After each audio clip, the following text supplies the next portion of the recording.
Jayo Radha Madhava, Radha Madhava, Radha Madhava, Shri Radhe. Radha Madhava, Radha Madhava, Radha Madhava, Shri Radhe. Jayo Gaura Nitai, Gaura Nitai, Gaura Nitai, Jayo Gaura Nitai. Gaura Nitai, Jaya Gaura Nitai. Jayo Jayo Prabhupada, Prabhupada, Prabhupada, Jayo Jayo Prabhupada. Prabhupada, Prabhupada, Prabhupada, Jayo Jayo Prabhupada. Jayo Jayo Gurudev, Gurudev, Gurudev, Jayo Jayo Gurudev. Gurudev, Gurudev, Gurudev, Jayo Jayo.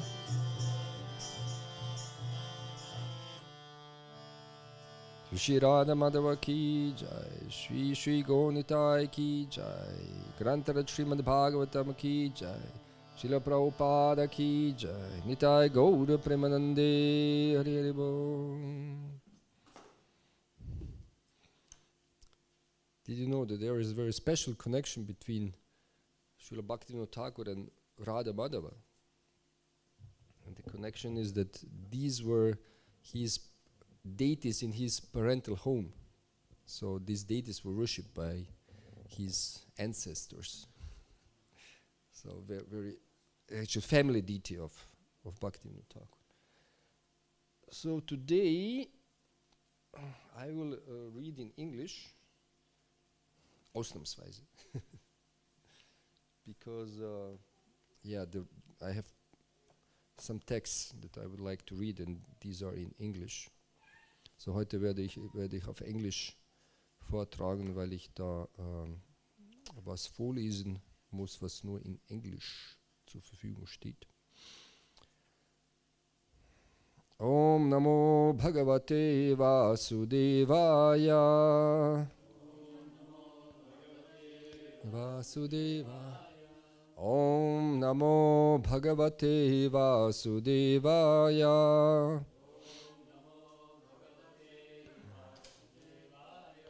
Om Namo Bhagavate Vasudevaya. Vasudevaya. Naranam Namaskritya Naram Chaiva Narotamam Devim Saraswatim Vyasam Tato Jayam Udirayet Nashta Prayeshu Bhadreshu Nityam Bhagavata Sevaya Bhagavati Uttama Shloke Bhaktir Bhavati Naishtiki. You're reading from Srimad Bhagavatam, Canto 3, Chapter 30, Description of Adverse Fruitive Activities, and the text is number 8. Is it? Number 8? Yes. Akshiptat mendriyastrinam. Atmendriyastrinam. Akshiptat mendriyastrinam. Asatinam chamayaya. Asatinam chamayaya. Rahorachitaya lapai. Once again.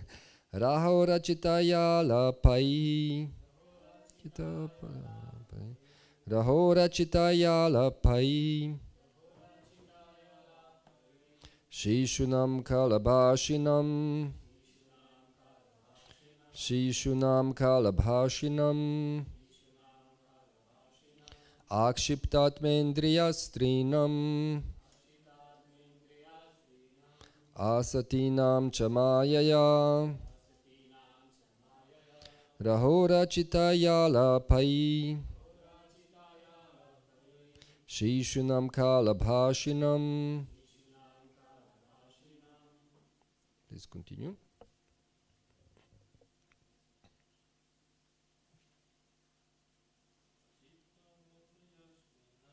Akshiptat mendriyastrinam.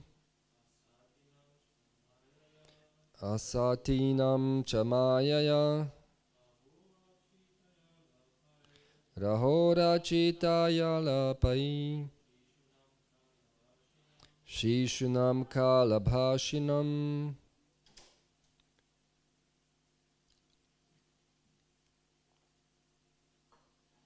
Somebody else would like to chant?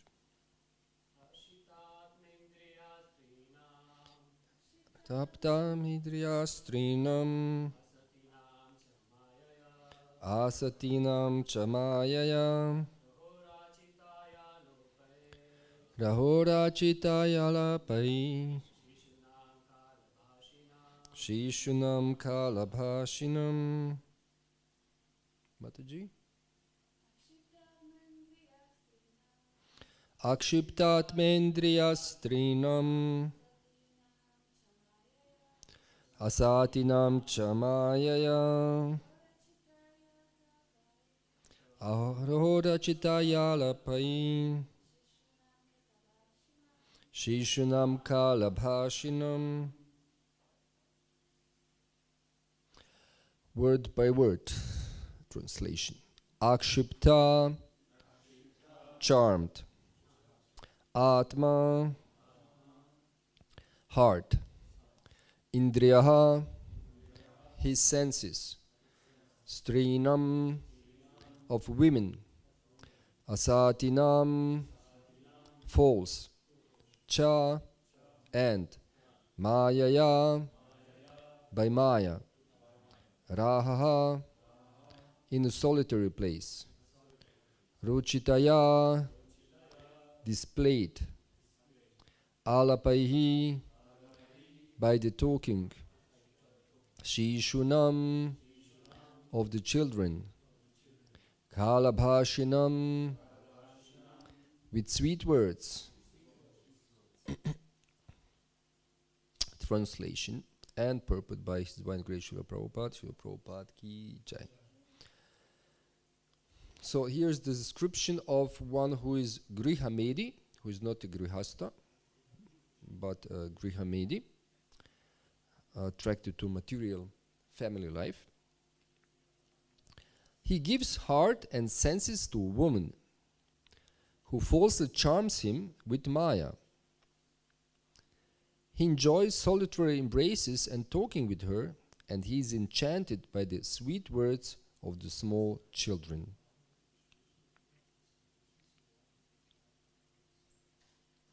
Purport. Family life within the kingdom of illusory energy, Maya, is just like a prison for the eternal living entity. In prison, a prisoner is shackled by iron chains and iron bars. Similarly, a conditioned soul is shackled by the charming beauty of a woman, by her solitary embraces and talks of so-called love, and by the sweet words of his small children.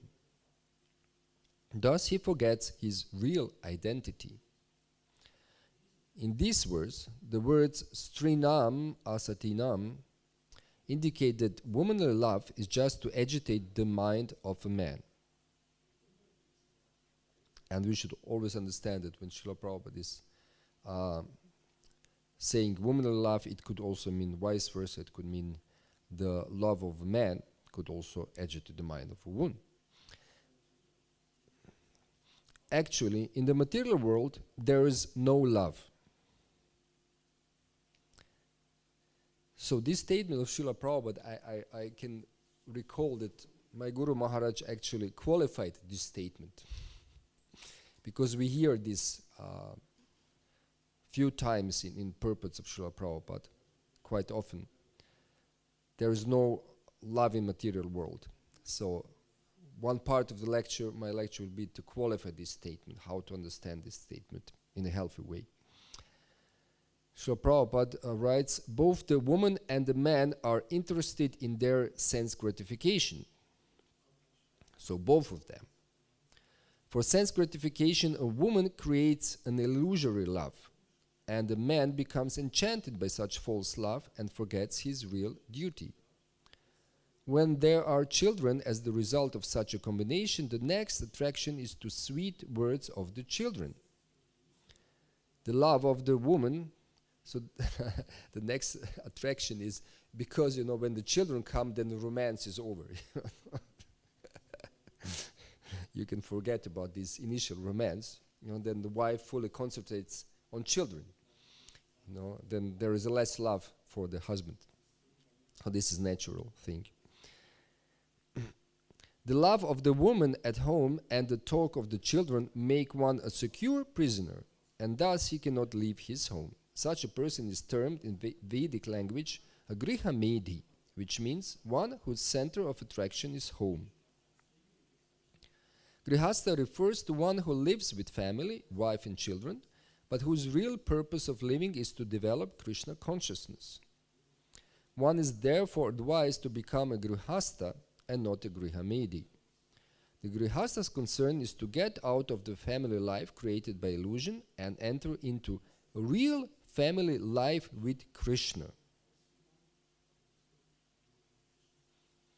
To enter into the real family life with Krishna. So, unfortunately, Srila Prabhupada is not directly here to ask him, Srila Prabhupada, could you explain this more in detail? What does it mean? Real family life with Krishna.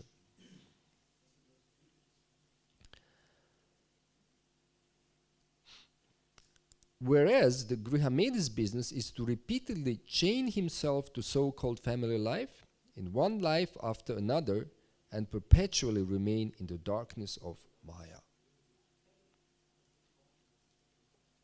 Om Jnana Timrandasya Gyananjana Shalakaya Chakshurmiritam Yena Tasmai Shri Gurave Namaha Nama Om Vishnu Padaya Krishna Prishthaya Bhutale Srimate Bhaktivedanta Swami Niti Namine Namaste Saraswati Deve Gauravani Pracharine Nirvishesha Shunyavadi Paschatya Deshatarine Hey Krishna Karuna Sindhu Dinabandho Jagatpate Gopesha Gopika Kanta Radha Kanta Namostate Tapta Kanchana Gaurangi Radhe Vrindavaneshwari Vrishabhanu Sutade Vipranamami Hari Priye Jaitam Suratau Pangor Mama Manda Matergati Matsarvasa Padambojau Radha Madana Mohanau Jai Shri Krishna Chaitanya Prabhu Nityananda Shri Advaita Gadadara Shivasadi Gaura Bhakta Vrinda Hare Krishna Krishna Krishna Hare Hare Hare Rama Rama Rama Hare Hare.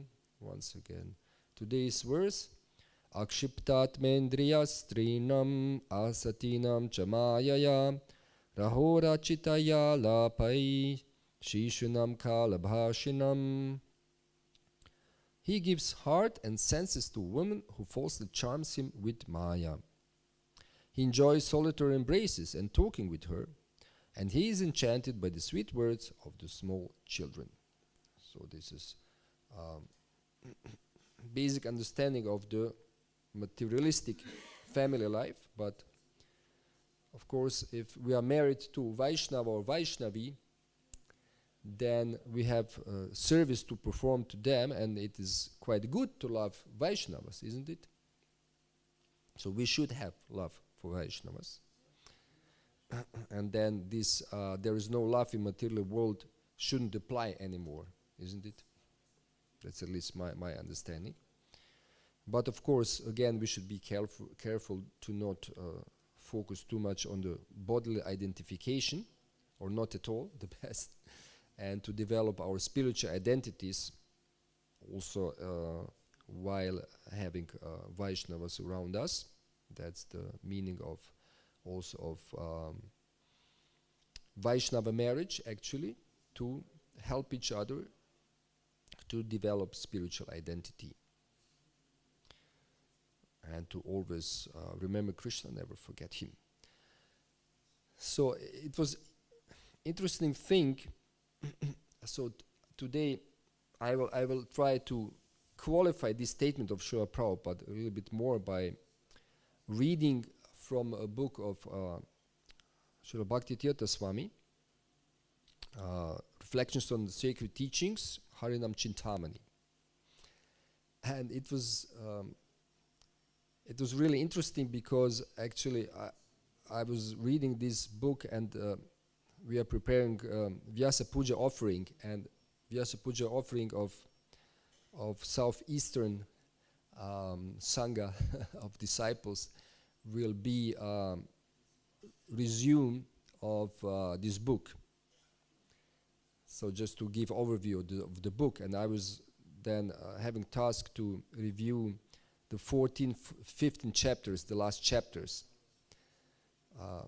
That's also how it is there in the original book of Bhaktivinoda Thakur. And the 14th chapter deals with different aparadas or offenses.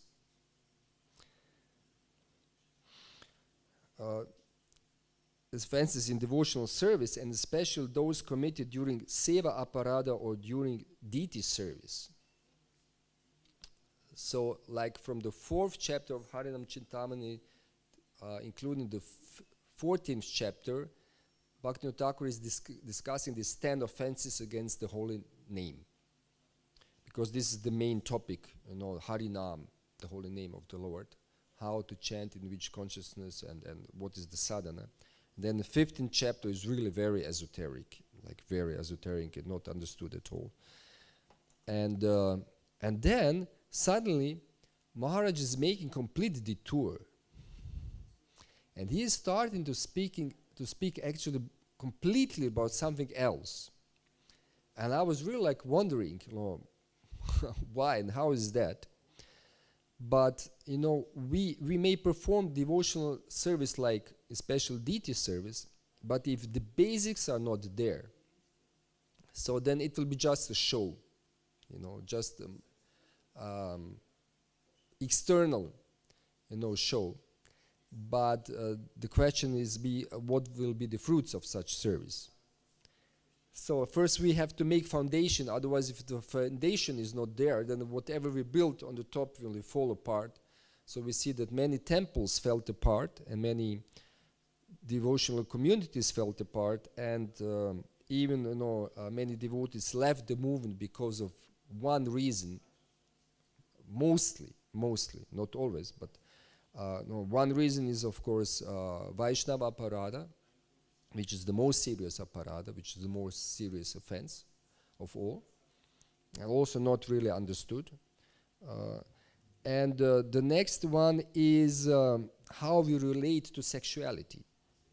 So this is the detour from the seva aparada, and I'm interested now to go with you for this and see if we will come back to seva aparada, at the end.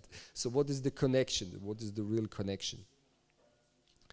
So first I will just give overview of the beginning of this chapter, and then I will also read, because it becomes really interesting and it's good to hear what was Maharaj explaining in his seminar on this Harinam Chintamani. And he is asking this question, what do most modern day Vaishnavas have trouble with in their devotional lives? And he is stating that it most distinctly manifests as a lack of full dependence on Krishna. So when we want to define a devotee or like a pure devotee, then there is a term called sarva lakshana, the main characteristic. So what is the main characteristic of devotee, of Vaishnava? Is he is fully depending on Krishna in all circumstances. And he's seeing that if there are other problems, then there is a lack of this characteristic. Then this is not fully developed, our full dependence on Krishna. And then he's asking the question, what seemingly causes the greatest difficulties for Vaishnavas, so that they do not feel happy in their spiritual lives, or even leave devotional service. In most cases, it will relate to sexuality. And the problem in today's world that we have been so much bombarded by sexuality, and this was written like 20 some years ago, and today's state of affairs even worse than Maharaj is explaining. We don't have to go into details, but like pornography and promiscuity is just one click away these days. Even if you don't attempt to deal with this, sometimes you may land on wrong page. And sometimes you may land even with the devotees, in front of computer and see some things where you think, well, this is not what devotees should watch. It happened to me even in Vrindavan, many years ago. There were first internet cafes, and there were a bunch of brahmacharis, from Vrindavan temple, from Krishna Balaram temple, unfortunately, and they were having good fun, in front of internet, and they were not watching, some Krishna conscious stuff. And it was like openly there, like everybody could see what they were watching, so it was really like weird, But it's not the only thing, you encounter, in your devotional career, unfortunately. Okay, so, and the basic hypothesis of Maharaj is, it is not so much a matter of avoiding attachments to sexuality, but a matter of developing healthy attachments to Krishna and devotional process. And he's quoting Srila Bhaktisiddhanta Saraswati Thakura, a lifetime celibate, who explains that sexuality cannot be avoided any more than life itself, since it is integral to the identity of the soul. Did you hear this any time before?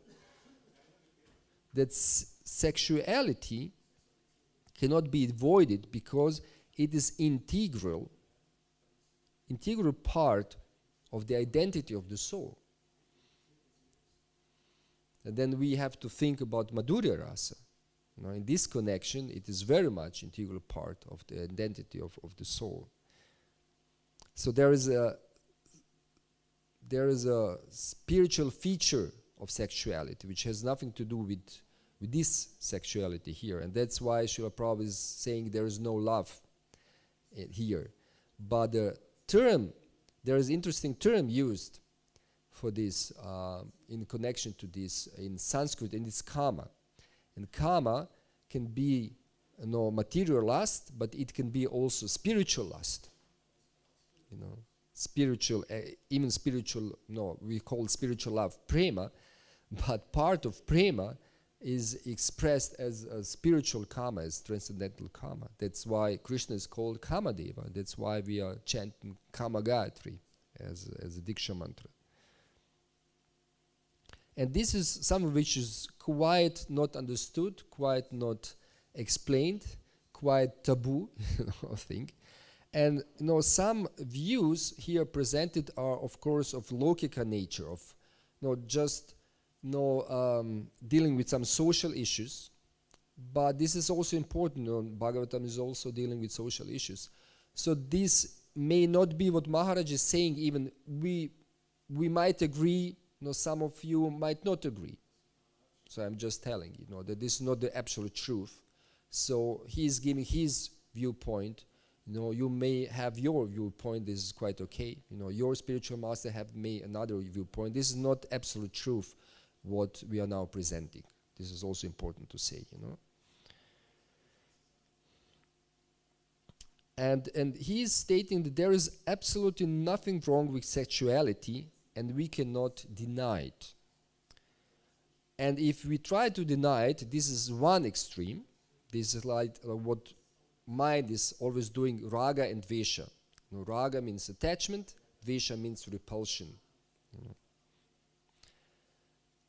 And so one extreme is to completely deny sexuality. We don't want to hear about this, we don't want to think about this, we don't want to meditate, even we don't want to meditate about Madhurya Rasa because it's connected to sexuality, And the other thing is promiscuity. When we indulge in sexuality against the scriptural rules.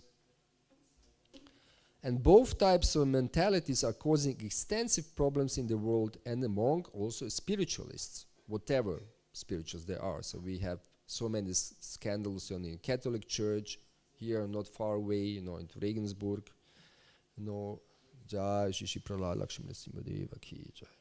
Or any yoga organization, and even in spiritual Gaudiya organizations, wherever you look, No, this is just feature of Kali Yuga, unfortunately. And there is another expression for this raga and dvesha. This is bhoga and tyaga. Bhoga means enjoyment, and tyaga means also renunciation.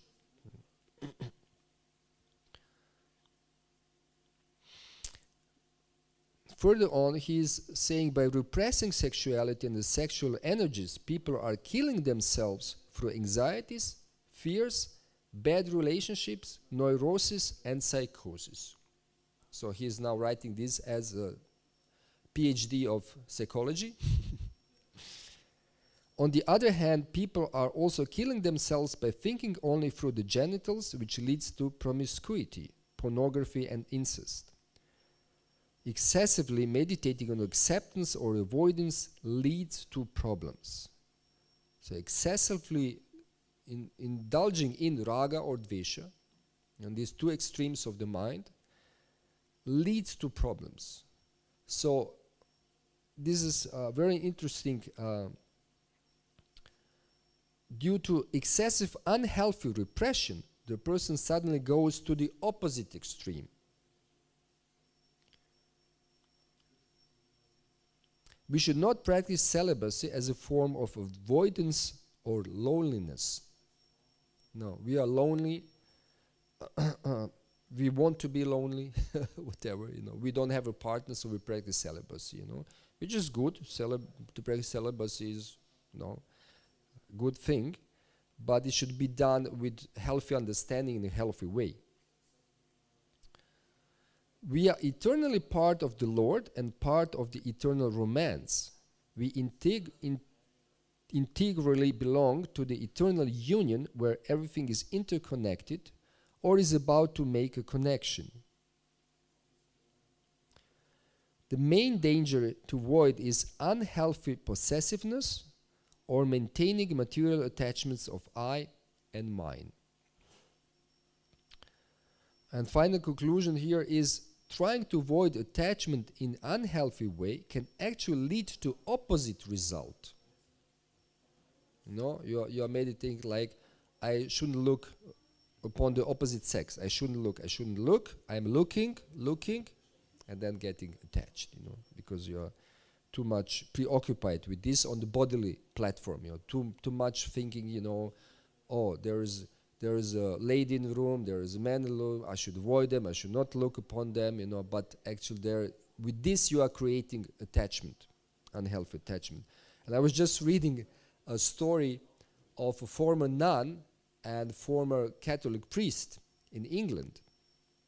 And nuns are also, they want also to have this confession, what every good Catholic should have. And then, the priests are coming into the monastery. And this was very strict monastery. I forgot which order, but it was very, very strict. They would mostly be in silence, and just having 2 hours per day, some conversation with other persons, Very, very renounced order of nuns. And then he came, and somehow there was something in the room, like some energy in the room. And she said when their sleeves touched, just can you imagine? They didn't have any personal, like body-to-body touch, but just their robes touched each other. And then some chemistry happened already. They became attached just by this, because they know we shouldn't not even touch the other person, but they touched, and this touch, it was not even hand by hand, but just there was something even going through these robes, some feeling, some energy went, into their bodies, and that was it. They felt in love, and soon after that, they had to renounce their position. She gave her a monastery. He had to give his priesthood, and like this. And they are happily married ever after, But interesting, he became a priest in a Protestant, church. So he's still a priest, he's still preaching gospel, and like this. So there was a good end to this story,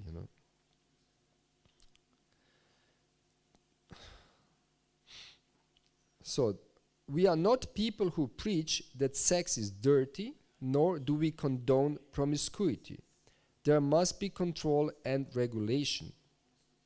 The celibate must regulate by channeling the energies in a healthy way that decreases their sense of possessiveness. So there still might be a sense of possessiveness, or some bodily designation, I am a brahmachari, I am a celibate, that's why, and this and that.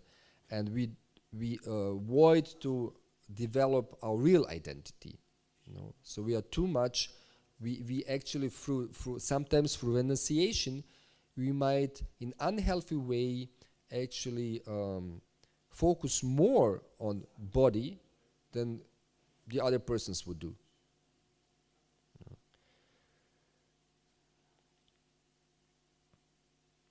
A householder must regulate according to the desire for procreation and for proper association, which means keeping Krishna in the center. Considering these factors, we must channel energy in a healthy way instead of suddenly trying to stop this energy. So that means you cannot avoid, you cannot deny, you have to deal with this in a healthy way. So let's see now where we came so far in the book.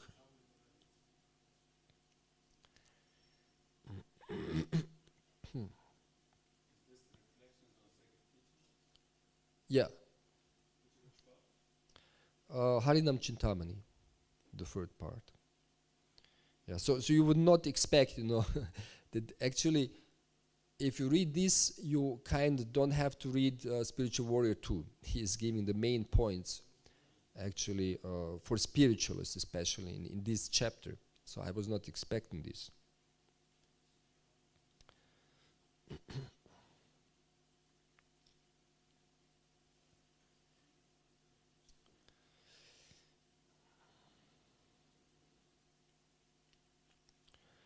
So there might be creation of this dysfunctional mindset, when dealing with these topics or dealing with sex energy. So we have to be very careful about this.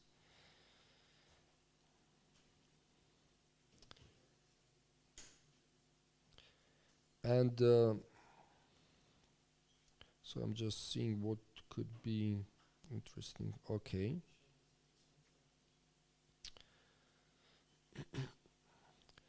And he is saying there are many points in this controversial topic that people can easily take out of context. However, they need to be addressed.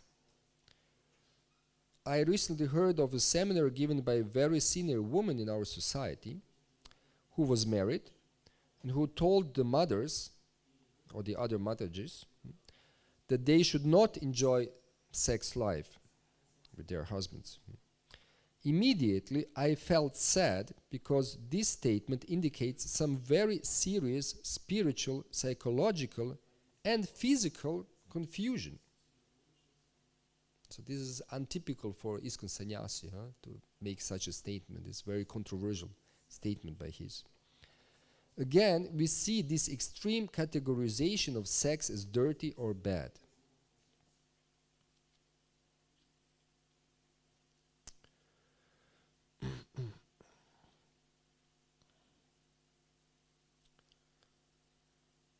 And he's saying that there are many actual prescriptions, how to conduct, how to create children in a proper way.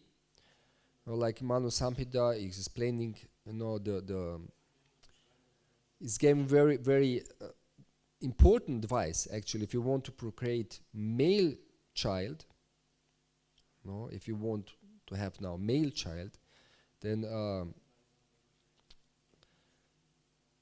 then you should see that the sex energy of the man is stronger.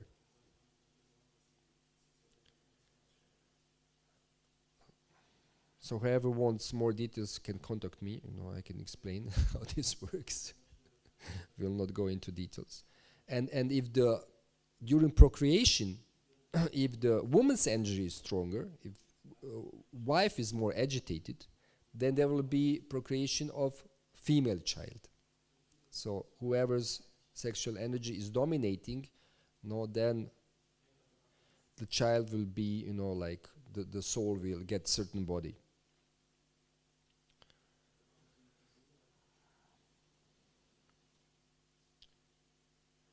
Okay. And he's saying,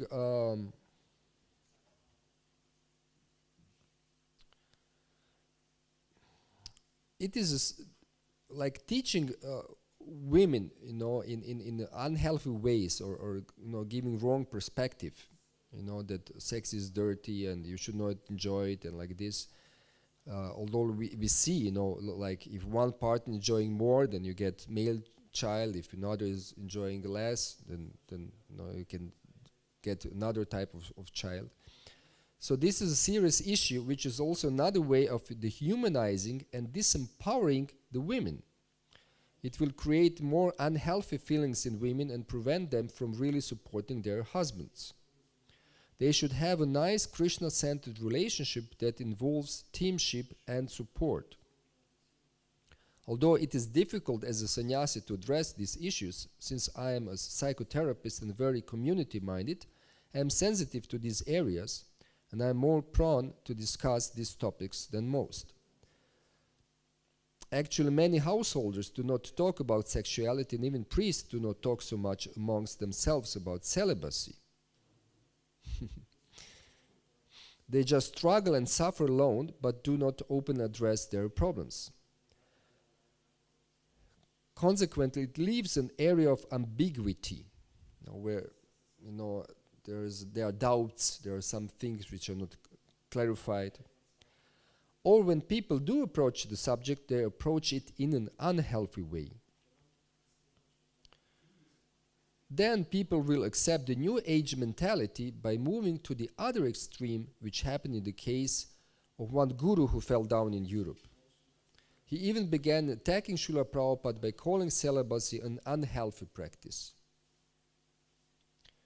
Although he influenced many hundreds and thousands of people who had some connection with him, this issue has not really been sufficiently discussed.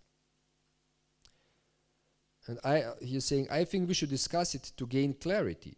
The scriptures, as well as Srila Prabhupada, clearly say we should not necessarily avoid or repress, but we should honor Krishna's existence by offering him everything. Then we need to constantly ask ourselves, will Krishna accept this offering? If Krishna will accept it, we should offer it. Otherwise, we should reject it. And there are traditional societies where this is also not being dealt with in a healthy way. So he is giving us a few examples, and where there is heavy religious fundamentalism, and women are kept, out of sight, more or less, or under some oppression. The men are often the worst, in their sexual behavior, due to such artificial separation. So there should be no artificial separation, just on the bodily level. Well, there should be some healthy separation. There should be separation, psychological separation. So that means if members of two opposite sex meet in the room, you should not meet behind closed doors, and you should have some psychological space left. You should be careful. You should avoid, too much eye contact, or you should not start to joke, just be casual. You should have psychological, distance, and be aware that you're dealing with the opposite sex, so you can burn yourself, you could burn the other person. But there is a way to meet and to talk and to having person to person, adult person to another adult person. You can have conversation, and especially if it is about the service. You should be able to have respectful, conversation and some relationship, and so we see also this is a big problem in India. So the Indian men are, not educated, properly in these matters these days. It's terrible. I don't know. Perhaps you have more experience about this.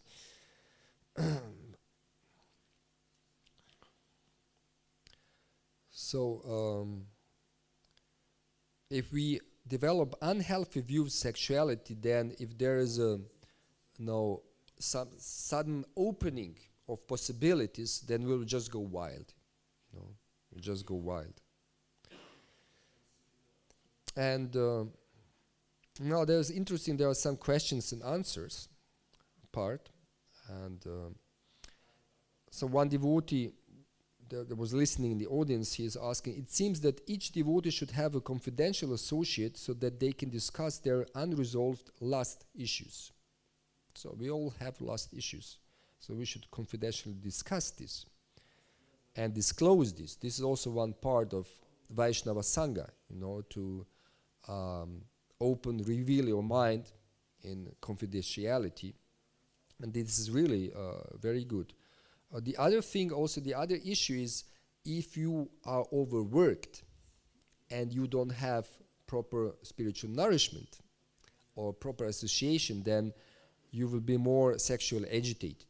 So we should always have proper sleep, see that we are not overworked. Otherwise, then I think we can experience what then happens after that. And of course, we should have proper diet. We should have some exercise. We should, use our bodily energy in a positive way, either to work for Krishna or to dance in kirtan or to have some sport, whatever. And diet is also especially very important. And this devotee is saying, I feel that this is lacking in our society, to discuss these issues, especially for myself in a woman's body. And it is difficult to find someone who would totally understand. So even coming into the spiritual community, devotees have difficulties, finding somebody who could mentor them, who could lead them, who could share their experiences, because, certain topics are just taboo, Prabhu. We don't speak about these things, but we should. So Maharaj is giving the following answer. Srila Rupa Goswami explains in the Nectar of Instruction that devotees are supposed to reveal their minds. However, a partner or a confidential devotee alone will not help you channel the energy in a better way, because it is a matter of developing healthy relationships. By becoming more genuine, creative, loving, compassionate, and selfless, a person will naturally have more ability to balance their sexual energies. So you see, these are all feminine features, isn't it? Like to become more genuine, creative, loving, compassionate, selfless, taking care more about others or needs of other persons. So this will keep balance the sexual energies. In any situation, if you can communicate in a healthy way, honor each other's existence, and value the other person, you will naturally focus less on your own body along with its pleasures and demands. For example, another statistic in America suggests that 90% of people's thoughts revolve around themselves. When we live in this type of environment that lacks community, selflessness, or compassion, the focus then revolves around an individual's pleasures, needs, and fulfillments, which ends in gross and subtle sex connections. So this is always important to remind that sexual energy can show itself also in a very subtle way. It's very subtle, can be a very subtle feature of Maya. Like this Lobha Pratishta, like wanting to have, to be praised, to attract people by speaking nicely, by having big audiences, being popular, This is also a sign of subtle sexual energy, which is not properly channeled. And there's, is this so far interesting for you? Should I continue with next question? Then we'll wrap up. Another question. Thank you for addressing this important and delicate subject matter. During the last few days, I have been reviewing some of the child abuse cases in our movement, and it is so sad to see how this type of sexual repression led to so many of the abuses. And this is currently again big problem in ISKCON. It also seems that this type of repression reinforces this lack of accountability and responsibility that we see in our young people, especially in some of our own men. So there is a lack of accountability and responsibility because of unhealthy repression, the person is saying. They tend to use this social philosophical understanding that one should try to remain a celibate or a brahmachari as a way to shy away from accountability or accepting a wife and living in a pleasing way. You got this? No? They tend to use, so there is social philosophical understanding that one should try to remain the celibate or brahmachari. No, you should remain brahmachari for lifelong. But for many people, this is a way to shy away, to avoid the accountability or accepting a wife and living in a pleasing way, living in a decent way, just being a decent person, a responsible person. Consequently, this can lead to all types of perverted thoughts or behaviors. Since you are one who speaks maturely, what are we going to do in our society to address some of the young people who have this conception, which is destroying the way they behave with each other? Which part are you missing? So what we are going to do in our society to address some of the young people, so we have to address these persons who have this unhealthy conception, because this conception is destroying our relationships, in the community, especially relationships between, brahmacharis and women, and then we have one ashram against the other or whatever, An answer. This is one of the reasons why I wrote Spiritual Warrior 2, Transforming Lust into Love. This is his most popular book, and one of the most popular books outside of Prabhupada books in ISKCON, because people are trying to deal with these issues.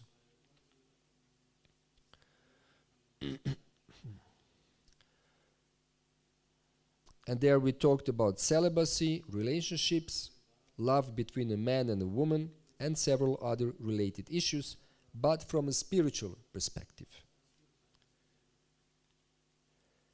And he is saying, this is very interesting. The abuse of children and women in our movement is extremely unfortunate. Even the abuse of power by leaders is sometimes just perverted sex energy or sex frustration. In that position, they then try to control everyone around them in an unhealthy and even dangerous way.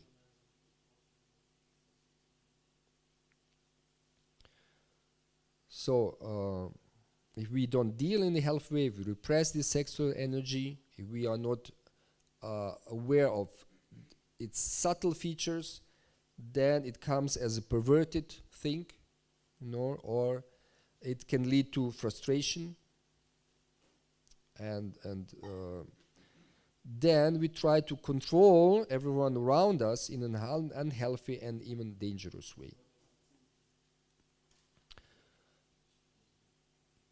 And just to end this, he is saying the amount of child abuse cases is just unbelievable. They are investigating over 200 cases in a movement that emphasizes control of the senses, celibacy, regulation, and marriage. This phenomenon is symptomatic of something much more intense. And on the other side, so this is the problem where mostly then celibates, did the abuse, or people around the celibates who were helping them. But then he's saying, furthermore, keep in mind that our divorce rate in most countries is even higher than the karmis who already have such high divorce rates. So there was some, research done in England, I think, among devotee population, and they came out that with this result that our divorce rate is much higher than rate among the karmis, among average population. So there are many different issues now open up, and this would I would encourage you to read the whole chapter for you. It is still not translated into German, and then finally the conclusion is that he's saying a prominent attribute of a leader, especially a spiritual leader, is that he or she should have the ability to protect those under their care. One of the most essential factors is Sarve Sukhino Bhavantu. You heard this mantra, Sarve Sukhino Bhavantu? That means everybody should be happy. Now, all beings should be happy. Loka samasta sukhino bhavantu. May there be happiness along all lokas, among all worlds, in all the worlds,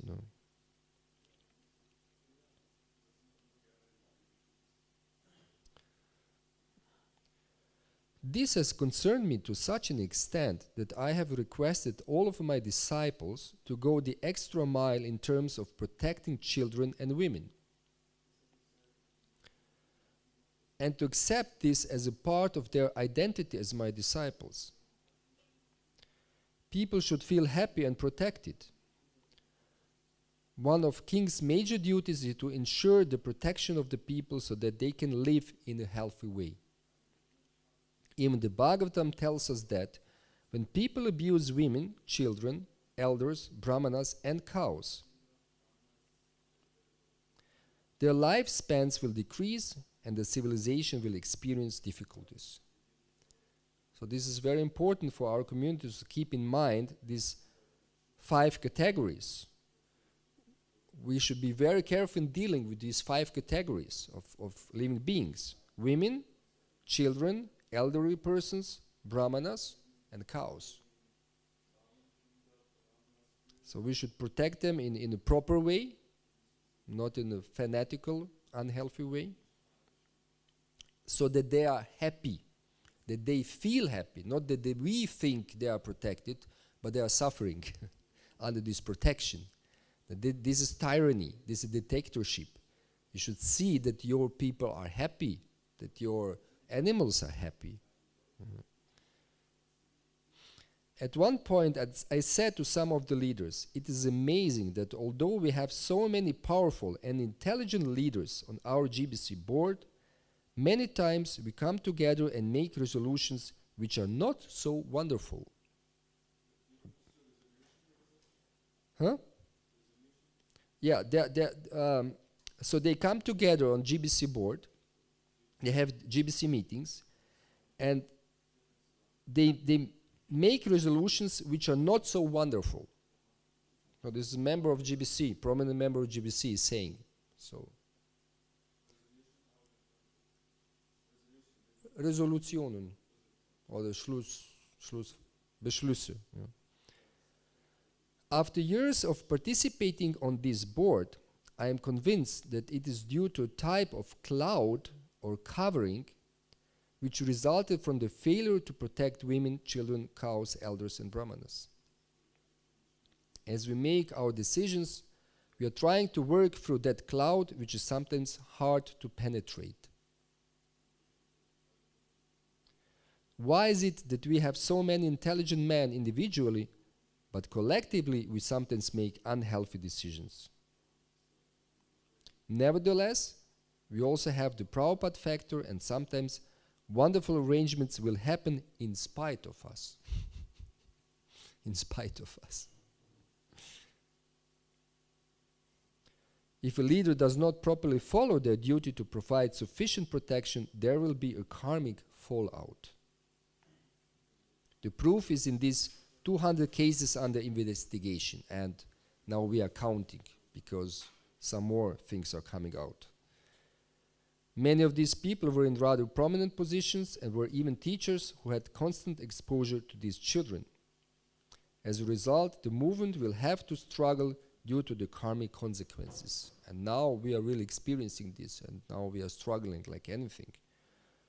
On another level, it also resulted from sex energy that was not properly understood or channeled and then transferred onto a child in the form of child abuse or mistreatment or whatever. This constantly happens in the secular world because everything revolves around genitality, and even a parent has a greater tendency to be sexually attracted to their child. So we see this not only in ISKCON, but of course it's like, you would not expect this in spiritual organization, but we are living in Kali Yuga, and some things went wrong with our understanding of philosophy, especially of social issues, and many bad things happen, and the worst is of course the cover-up that accompanies this, and this usually ends everything in a cover-up, and so then things just go on, and we do business as usual, and then we have more and more problems, and if we don't stop it, and if we don't start to act in a healthy way as responsible persons and members of the society, then I don't know what is next. I don't want to paint a dark picture. And so what I have personally to say more onto to that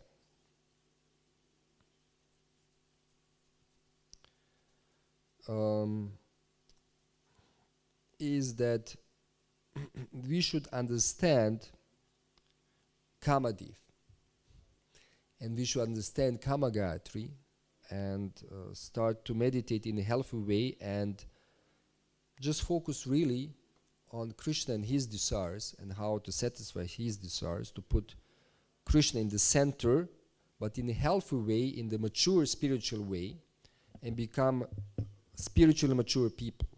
This is the only solution that we have. Of course, we should also become materially responsible and mature people, and also address the issues in a proper way, and especially the leaders should address the issues in decisive way, not cover up for some ulterior motives, but be honest and deal immediately with perpetrators in a appropriate way. And sometimes we don't have jails, we don't have investigation committees, we don't have our own police.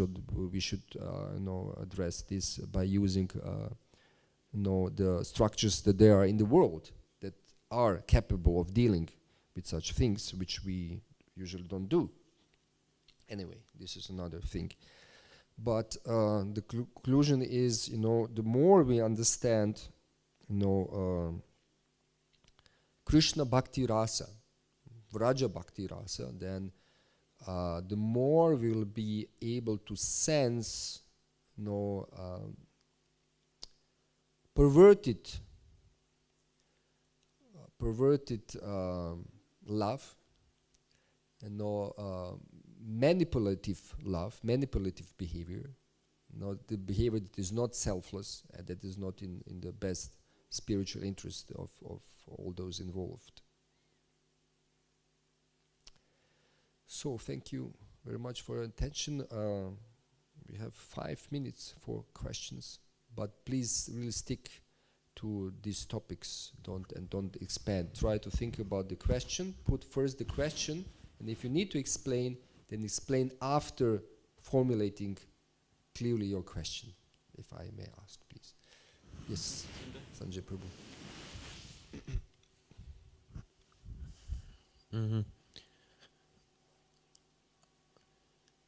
I have a question about how to say. What you were reading was dealing with the presentation of unfortunate issues, and I remember two statements which are there. That one is, I heard a senior devotee explain that, I don't know if there was some Shastric reference also, that even if a devotee has a fault, to address that fault is blasphemy. Blasphemy. Yes, we can speak about faults. Yeah, I understand where your question is going. We can speak about faults, but to address aparadha is different issue. And this special thing of abuse of women and children is Vaishnava aparadha. And so all these philosophical, again, detours, is just throwing sand into the eyes, because our children, our women are Vaishnavas and Vaishnavis. So if somebody is doing Vaishnava aparadha, we clearly know what is to be done, and somebody is attacking Vaishnava, then we also hear quite heavy Shastric statements what we should do. Now, definitely we should, put this person in his place, even by physical, dealings. That means we could even become violent in that case if we clearly see that Vaishnava is being attacked. Is this the answer? Is there anything more to be added to this? So we should be clear that this is not like abusing a child is not to fall down. Abusing a Vaishnava is not to fall down. This is Vaishnava aparadha. It's much heavier. And if you don't, and it is very difficult because, physical thing was done and physical, mental, emotional damage has been done. So how to rectify this? It's almost impossible. The best thing would be if you are honest to kill yourself, to commit suicide. There is, because you can go to this person and then try to serve this person, but this, you hurt so much this person that perhaps this person doesn't want to deal with you, doesn't want to see you even. Then how will you be forgiven? Now this is the question, because we understand in Vaishnava aparadha the only way is to ask forgiveness from this Vaishnava you have offended. This is the only way to resolve Vaishnava aparadha, no other way. Not by sadhana, not by worshipping Krishna, not by preaching, not by distributing books, nothing. No, you have to go and you have to be forgiven.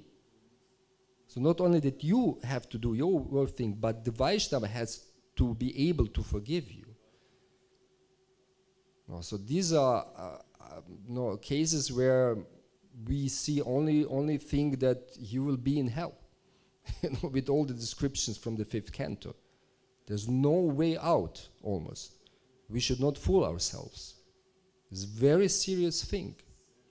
I was not thinking about the topic which you are indicating. Okay, good, then sorry. But I just wanted to mention because, mostly, we don't have also proper understanding, of the things. So, okay, you were saying just there is a fault that some Vaishnava did, and? To address that is blasphemy. That's the statement I heard. And I like what you say, how it is not appropriate to address a fault, but for the sake of, how to say, eliminating the effect of aparada. For that sake, we can address issues. Yeah. Okay. If there is some fault that we see, like in Vaishnava behavior, let's say, okay, we see some fault, or we think it is a fault.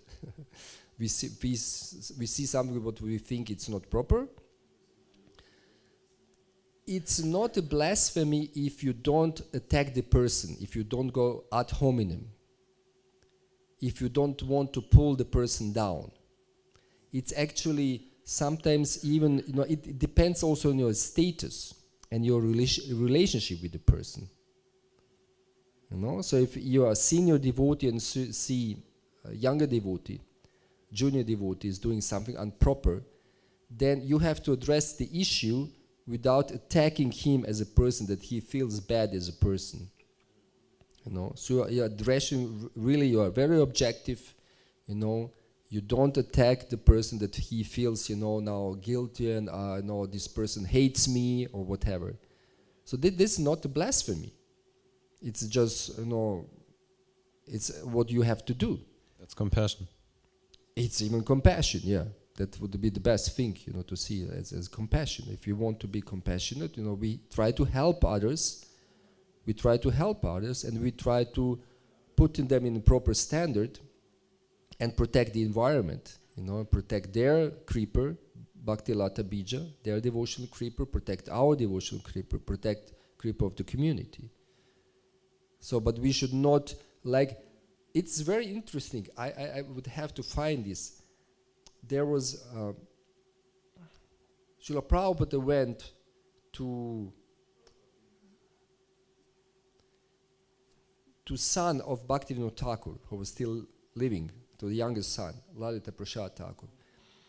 And Srila Prabhupada wanted to basically take over this site where he was living, because this was like a birth site of Bhaktivinoda Thakur. And it was not well maintained, not well managed. And then they didn't want, at the end, they didn't want to budge in, they didn't want to do it. And then he criticized their decision, and he said, I did it in such a way, I was very careful to not do Vaishnava Parad. Because I didn't mention any names, it was not Vaishnava Parad. Otherwise, he said, if I would mention names, such and such person, you did it, like you did it. So he put it in such a way that it was not directly connected to them, but still it was presented that he thought this is not okay, your decision, your behavior is not okay. But it was not in a way that it would be counted as Vaishnava Parad. So this is the art. So there is art, and we would have to find again this. I think if you just search in Vedabase Lalita Prasad Thakur, then you will see this is Srila Prabhupada visiting that place, and at the end, then he is explaining to his disciples how he did it, and what is the art of addressing the issue but not committing Vaishnava Parad. So it's the principle that issues can always be addressed, but there should never be any malice against personalities. There should not be animosity, there should not be malice, it should be for the highest good of the persons. But sometimes we are humans, and if the thing continues, then it might explode at one more point, and then so how is that? No, like if the other person, you approach the person in a nice way, you ask him once, twice, 3 times, you approach over and over the person, but the person is not, or you see some duplicity behavior in the person, and the person is not rectifying in the due course of time, then it's very, very difficult. Then you are tested. Then you are really tested, I can speak from my experience that I was tested a few times in my devotional career, because the person was really stubborn and persisting, especially persons in leadership positions, and I had to deal with certain issues. It was very difficult. It is very difficult then to remain calm and temper and not do any aparada, you know. So that's why we need a healthy community. And there was not really healthy support. Now, if there is no healthy support, then you end up like this, you know, that there is a big scandal and fight and this and that, because there is no healthy dealing with certain issues, you know. So then you have always two sides, you know, in discussion or in problem, in issues, you know. So that then we require humility, you know, and we require also intelligence to see, oh, this person is showing me some problem, so I should improve. I should not leave it, because then it will lead to conflict finally, eventually. It will lead to conflict, you know. Okay, very shortly, because I have 9:30, I have it's no some question. Jyotish seminar I have to attend. That's not a question, just Yeah. Quick comment or feedback. First of all, thank you for the lecture, because for a lot of people, either devotees or non-devotees, it's an unpleasant topic, let's say, but it's nice how you or it was not my intention, I have to clarify, really, it was not my intention to speak, but it's connected to the verse somehow, and it really came. It really, Krishna gave this to me, and I thought, okay, I have to do this task for Krishna and Guru. Yeah, exactly. And Srila Bhaktitirtha Swami Maharaj is talking about this, you know, very, like you said, in a neutral way. He's not mentioning any names. He's really going to the root of the problem and trying to address it psychologically, because at the end of the day, we all have the same psyche. You say psyche or psyche? And Psyche, and we see what is the extreme that we actually can reach, or we can arrive if we keep going in, like you said, in this either dvesha or raga, two extremes. Because growing up in a Muslim background, let's say, I saw one extreme, and you know, this complete celibacy, and then when let's say when we grow up and we have our own freedom, then I saw a lot of my friends taking to the other extreme, right? Because it's obviously the extreme of dvesha, of renouncing, didn't work out, because you notice how people are angry and exploding and having psychological problems. So they thought that, so just induce in sex, sorry to say. So just induce in it, and they try imitating the Westerners. People in the Eastern world imitating the Westerners, because they know the extreme Eastern culture is not correct, right? So thank you very much for addressing this problem. And I mean, we should really, these are really material things if we don't connect them with spirituality and with Krishna. So this extreme can be bad, that extreme can be bad, even the middle path, you know, is not a solution if there is no spiritual connection, and if we don't see the spiritual perspective, understand that everything is reflection from the spiritual world. And if we understand the spiritual subject, the vastu, the real thing, if we understand the real love, then we will be able to give it. And just this as a, I saw your hand, but just this was also my thought to this. There is no love in this world.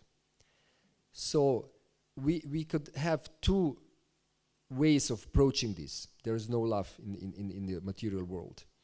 You know, one person could say, oh, there is no love, so I don't have to give love, because anyway there is no love. So I will be impersonal. I will be cold, you know, and like this. And the other approach could be, there is no love, so it means there is a need for love. There is a lack of love, so I have to give love. I have to teach people how to love, and what is love, because there is no love, you know. And the third thing would be, you know, just criticize Srila Prabhupada for saying this. Actually, this is very, very problematic if people read this, who are not educated and who don't know Srila Prabhupada, how he was loving in his dealings. They'll think, well, what is this kind of teachings? You know, I don't want to be part of such group who is teaching there is no love. You know, everybody wants love, everybody's searching for love, and now we read there is no love. No, but there is no spiritual love. There is no prema. in this world, because prema is not of this world. Prema is not part of this world. It's part of the spiritual world. So in that sense, we can understand, yes, Srila Prabhupada is right. He's saying there is no love in material world, there is no prema in the material world. But that does not mean that we should not be loving and that we should not share the love and increase the love, and that we serve and become more and more selfless. Can we talk during the breakfast about your question, or is okay, please.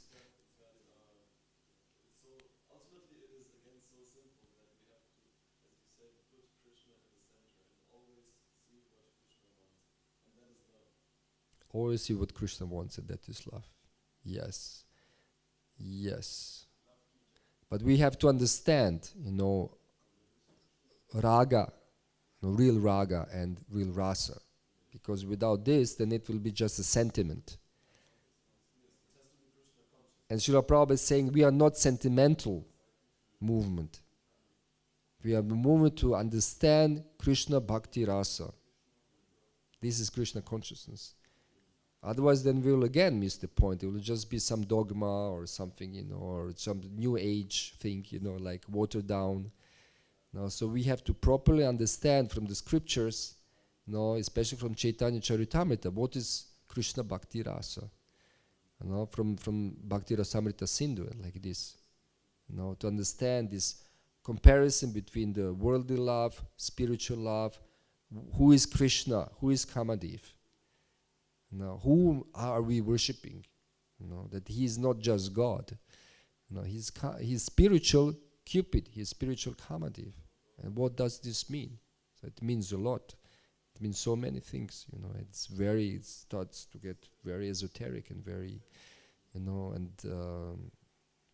very deep.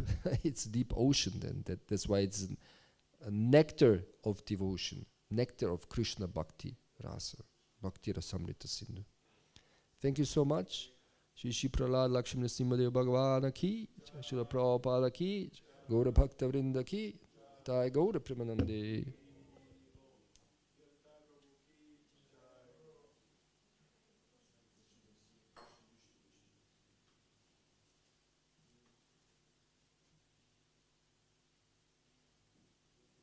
You should not praise anybody in front of the altar, just in seva.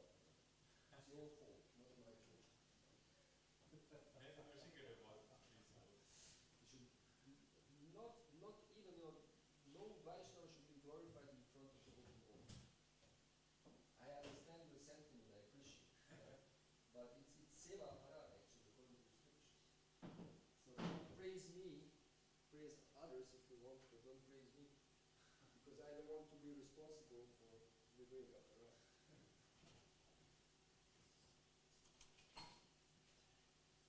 But we also say Srila Prabhupada ki.